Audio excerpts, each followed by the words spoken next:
Okay. All right. So we're going to talk about Margot. I hope Margot's still in the chat. Is Margot still in here? Yeah, it looks like it. She's got the most recent message. Margot's in there. All right. So look, I'm going to tell this story because I was watching from an outside perspective. What happened is Mass of the Ages did the Latin Mass documentary. Mm-hmm. They've been going around and they're catching people's reactions to the Latin Mass that a lot of us don't see. And a lot of the outside perception is that trads are mean. Trads are anti-Vatican II. The trad community is a very nuanced community. It's not a monolith. There's a lot of divisions within the trad community. There's a lot of people that are more staunch than others. They want to get people to perceive the trad movement as not grumpy and cantankerous all the time. Mm-hmm. They want to show, because I can tell you right now, when I go to my Latin Mass parish, it's a diocesan parish, there's none of the online nonsense when I go. It's all just young families trying to become holy. It really is. It's young families trying to live holy lives. And I think that would be the majority of people's experience on the ground at the parish level. And what I think the Mass of the Ages crew wanted to do was showcase that and show that, look, I know online it seems like this, but this is not really what it's like down on the ground. And I think they chose poor language and said that we are going to rebrand the Latin Mass movement. I think that people saw that, and rightfully so. Like, you have to understand, this movement's been going on a lot longer than any of us. Right. A lot longer than any of us. And a lot of people will also say, like, you can't talk about the Latin Mass without recognizing that Archbishop Lefebvre is the guy who really pushed back on things, and he really is the one who started this whole resistance movement towards the Novus Ordo Mass, which a lot of it is, I feel like the Mass of the Ages crew did not intend to say we're taking over the movement and it's our movement to rebrand. I don't think they meant that in any way whatsoever. I think all they meant was, hey, we got to change the perception of people that are out there, because they think that this is the vibe people are giving off, but on the ground that's not the case. Mm-hmm. I think they chose poor language in saying we're going to rebrand the movement as if it was their movement to rebrand, but I don't think that was their intent anyway. So I think that people just jumped on each other. Some of the people that have been in the movement a lot longer said, yo, who are you to say we're going to rebrand it? It's not your movement.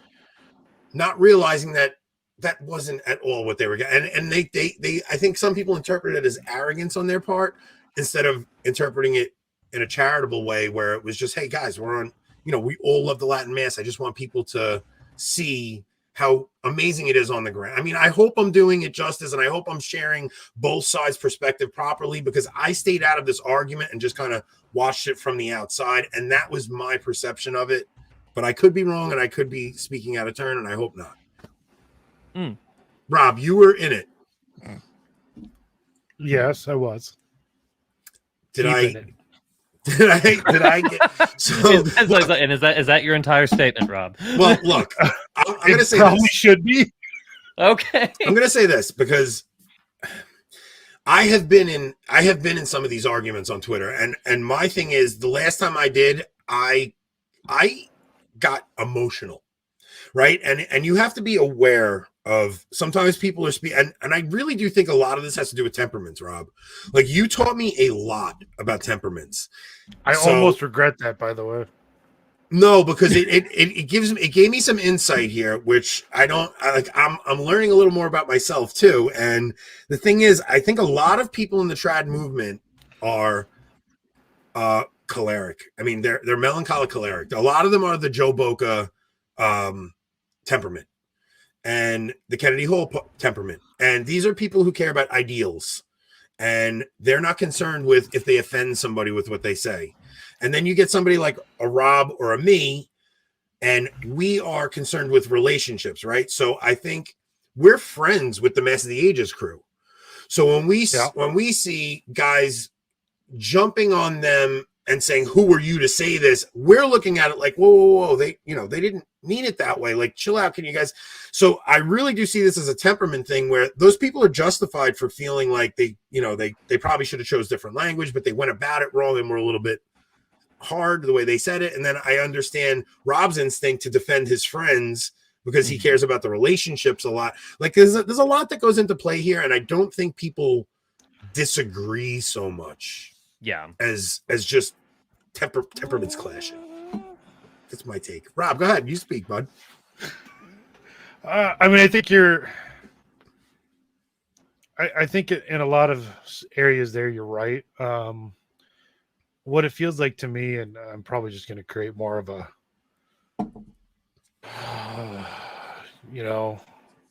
crap storm by saying this, but I don't know. There seems like there's some jealousy there, honestly. To me, it seems like, Mass of the Ages, right? No one, as a team, they've only existed for 2 or 3 years now.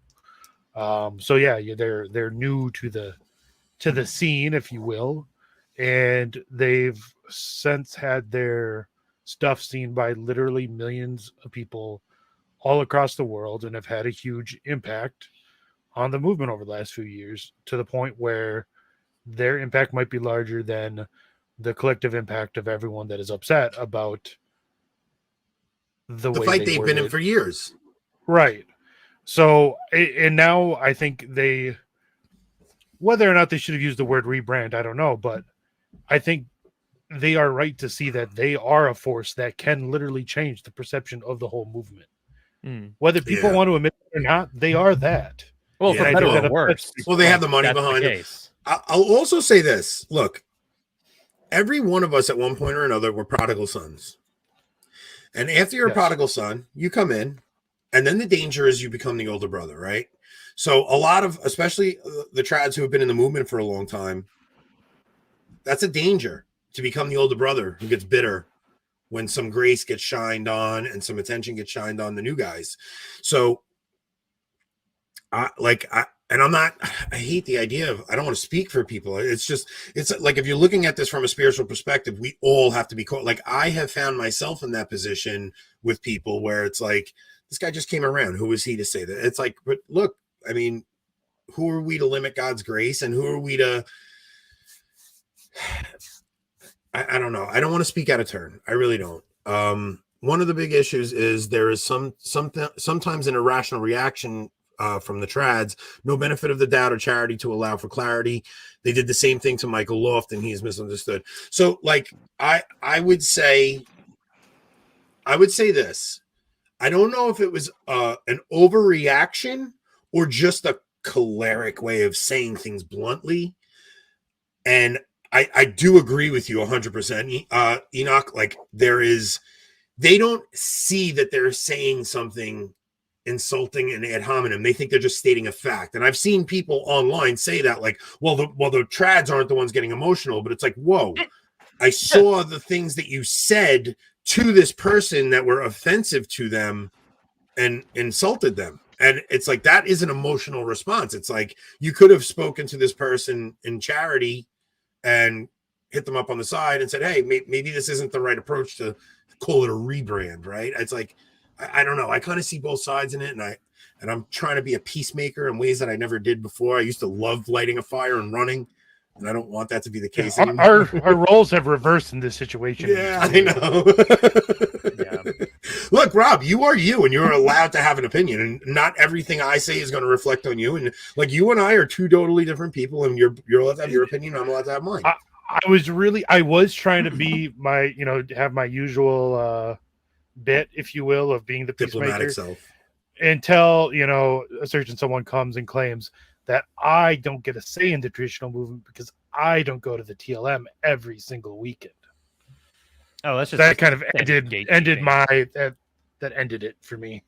Yeah. Well, yeah, because look, Rob doesn't go to the traditional mass, not because he doesn't want to. It's because it's a 3-hour drive each way. And unless you're willing to...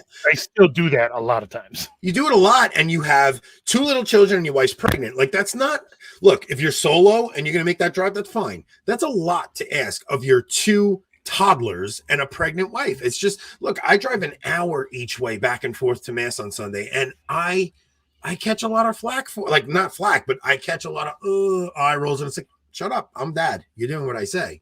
It's a lot harder when you have toddlers crying in the car for 3 hours. I completely Throwing up in the understand. car. Yeah, Oh, yeah. that's crazy, you know? Yeah.